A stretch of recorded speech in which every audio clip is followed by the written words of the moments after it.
Hey guys, we're going to talk about the flexibility of the Constitution in this video lecture. This is muy importante. You want to make sure that you understand the big concept first. When we ask the question, why is the Constitution flexible? And then we'll discuss how. Why? Because do you want a rock as your Constitution? Do you want something that doesn't change when you need it to change? Of course not. The Constitution is flexible to allow the government to adapt to changing needs of society. So we can figure out, wow, we really should be letting women vote. And we can change things and make sure that that happens. So that's the overreaching concept. That's the umbrella of flexibility. But we need to do 4 ways the Constitution is flexible. And let's go over each one. Number 1, the Constitution is flexible because it comes with a pencil and eraser. This pencil and eraser is called the amendment procedure. And it's the way that you physically change the Constitution to put things in or to take things out. We've done it in class by doing a little beat. Ba bum bum bum bum bum bum bum bum bum bum. 2/3 of both houses, 3/4 of all states. This example of federalism in the Constitution, using federal government, 2/3 of Congress, and the states, 3/4 of them, is what you need in order to change the Constitution. And this is not an easy process by any means of the imagination, nor do we want it to be. We don't want to change the Constitution because we wake up on the wrong side of the bed. You want to change the Constitution when you are in agreement with the majority of the country, and it's really necessary in order to change, in order to do something we need to do. So if you go through a couple examples, some easy ones to remember would be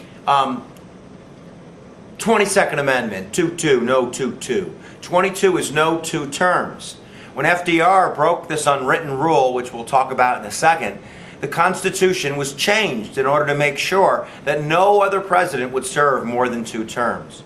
Prohibition, the 2 drinking ages, 18 and 21. The 18th Amendment banned alcohol, the sale of it. This is prohibition. At the time, we thought this was a really, really great idea, that it was going to make us all better human beings. Of course, this leads to mob, Chicago, gangsters, bootlegging, crime. And after a few years, we were like, no, let's change it back. 21st Amendment, repeal of prohibition. These examples, as well as the 14th Amendment, citizenship for African Americans, the 15th Amendment, the black male vote, the 19th Amendment, women's suffrage, 16th Amendment, progressive income tax. We could go on and on and on. The idea is amendment procedure, the pencil and eraser. Number 2, the second aspect that makes the Constitution flexible is actually in the Constitution itself. It's called the elastic clause, and it sounds stretchy, elastic. And we've memorized this in class, so I know you can do it with me. Let's do it together. You ready? Congress shall make all laws necessary. This is humongous, because we know that Congress is really kind of strapped, because they're only given delegated power. They're only told, you can do what's in the Constitution. So therefore, if we invent something new, like, I don't know, like a television, we're gonna need to form some laws in order to regulate that new technology. That's when elastic clause would come in. The internet, railroad. I could go on and on with new inventions. Each one of them has an elastic clause component. Some major laws that were passed using the elastic clause would be Social Security. The fact that we have a retirement system funded by the government in part. That's elastic clause. And it was done because, we saw that the elderly had no safety net, that they were, at the end of their rope and nobody was helping them. And it was seemingly the right thing to do. Welfare laws, food stamp laws. These are great examples of elastic clause. So make sure you get elastic clause. Number 3. Number 3 is the unwritten Constitution. And this is really something that we can point to and say, this is where it comes from. Because the word itself, unwritten, means that these are things we do that aren't written down.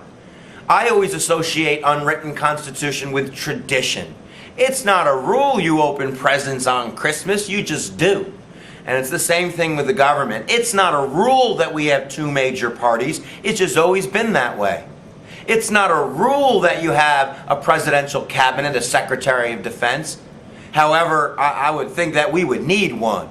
So these are examples of unwritten constitution. When George Washington gives his farewell address and he stands up on the chair and says, no more, no more than 2 terms or you're going to look like a freaking king, that's unwritten constitution until the 22nd Amendment when we write it down. So unwritten constitution. And that brings us to number 4, which is actually an example of unwritten constitution. And that would be this. This is judicial review. Let's say it together. Here I go.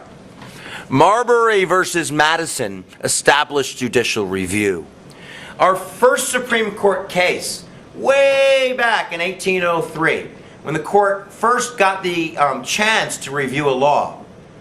It was on midnight judges. You don't really have to know about that. Forget about that. The idea is Marbury versus Madison, this case is where they put their foot down and they said, this is our power of judicial review. And let me show you how it's flexible. If you take a law, let's take a law like in Texas in the 1960s when abortion was illegal. So we'll take the Texas law over here. You know I need another hand, guys. What am I going to put up? You ready? Let's get our Constitution. And in the Supreme Court case, Roe v. Wade, 1973, the Supreme Court is looking at the 4th Amendment and the 14th, but basically privacy rights, 4th Amendment, remember knock, knock, knock 4, and the law that says women can't get an abortion. And when they start to kind of compare them and look at how they match up with each other, the court's going to decide the 4th Amendment doesn't allow for laws to ban abortion completely. We have a number of examples. I love Supreme Court cases. Plessy v. Ferguson. Take the Separate Car Act, take the 14th Amendment, do your little jive dance, and although it's a bad decision, the court rules that separate is equal. Miranda versus Arizona. The fact that the police read you your rights. You think they want to read you your rights? Of course they don't. Why do they do it? Because of the Supreme Court case Miranda v. Arizona. So that court case, where an individual said that they were confessing to a crime because they didn't know they had that right to remain silent. And the court says, well, now we're going to have the police tell you that right. That's flexibility. That's change. Judicial review. Brown versus Board of Ed. Integrates our schools. We have numerous court cases. So let's go over them. 4. You ready? Number 1. Amendment procedure. Pencil and eraser. Number 2. Elastic clause. Congress shall make. You got it. All right. Number 3, unwritten constitution. Use political parties. Use the presidential cabinet. Use 2 terms up to the 22nd Amendment. And finally, my pinky, which I can't move by itself, is going to be judicial review. So the Constitution is flexible. You have 4 great examples in there. Make sure that you know each one and that you can write about those things because it is muy, muy importante.